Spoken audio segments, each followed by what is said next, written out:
யாருக்கு யாரா தண்ணிய குடுக்கறது?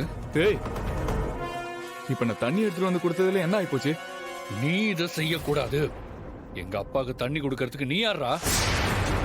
கபிலா, என்ன நடந்துச்சுன்னு உனக்கு முதல்ல தெரியுமா? பா, என்ன வேணா நடக்கட்டும்பா.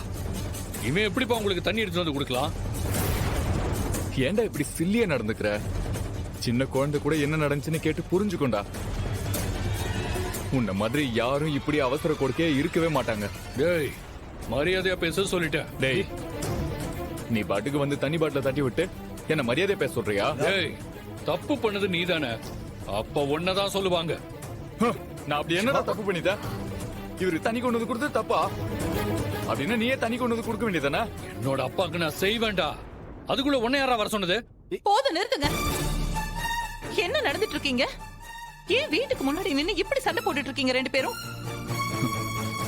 அக்கா, நான் இங்க கார்டனுக்கு வந்திருந்தேங்க. நான் உள்ள போகும்போது இவர் வெளியே வந்தாரு. திடீர்னு கால் ஸ்லிப் ஆகி கீழே விழ போனாரு. நான் உடனே புடிச்சு உட்கார வச்சு இவர் குடிக்கிறதுக்கு தண்ணி எடுத்துட்டு வந்தேன். நான் குடுக்க கூடாதுன்னு இவன் தட்டி விடுறான்க்கா. டேய், யார்? நீ குடுக்க கூடாதுடா. டேய் கபிலா, நான் தான் என்னன்னு கேட்டுட்டு இருக்கேன்ல, அப்புறம் ஏன்டா இப்படி கத்திட்டு இருக்க நீ? கா, உங்களுக்கு வேணா அவன் முக்கியமா இருக்கலாம். ஆனா என்னோட விஷயத்துல தலையிடுறதுக்கு இவன் யாருக்கா?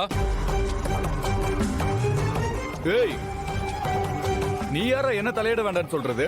ஏய், நான் அப்படிதான்டா செய்வேன். எனக்கு என்ன தோணுதோ அதை தான்டா செய்வேன். என்னத்த செய்ய வேண்டிய? என்ன என்ன ஓசில எங்க வீட்ல வந்து உட்கார்ந்துகிட்டு ஏன் புருஷனை எதிர்த்து பேசுறியா? லத்திகா, தேவையில்லாம வார்த்தைய விடாத. இன்னொரு வார்த்தை என் புருஷனை பத்தி தப்பா பேசுன அப்புறம் என் பொறுமைக்கு எல்லாம் இருக்காது சொல்லிட்டேன். அதுக்கு நீங்க முதல்ல ஏன் புருஷனுக்கு மரியாதை கொடுக்க கத்துக்கங்க. இப்ப அப்படி அவர் என்ன செஞ்சுட்டாருன்னு இப்படி பேசிட்டு இருக்கீங்க? மாமா ஸ்லிப் ஆகி கீழே விழ போனதுனால கொஞ்சம் பதட்டமா இருந்திருப்பாரு. அதனால என் புருஷன் தண்ணி எடுத்துட்டு வந்து கொடுத்தாரு. அப்போ தண்ணி எடுத்துட்டு வந்து கொடுக்காம மாமாக்கு ஏதாவது ஆனா பரவாயில்லையா? நல்லத செஞ்சா கூட இப்படி குத்தம் சொல்றத நான் இப்பதான் பாக்குறேன். போதுமா இந்திரா? யாரெல்லாம் இங்க வந்து எப்படி பேசிட்டு இருக்காங்கன்னு பாரு. எல்லாம் நீ கொடுத்து வச்சிருக்கிற இடம் தான். சித்தி, எதுக்கு இப்ப சம்பந்தமே இல்லாம பேசிட்டு இருக்கீங்க? சும்மா இருங்க. கா, இனிமே அவன் என் விஷயத்துல தலையிட்டா நான் என்ன வேணா செய்வேன் சொல்லிட்டேன். என்னடா செய்வ? டேய், உன்னால என்ன முடியும்? நான் என்ன வேணா செய்ய வேண்டாம். கபிலன், என்ன சின்ன குழந்தை மாதிரி? வா. இல்ல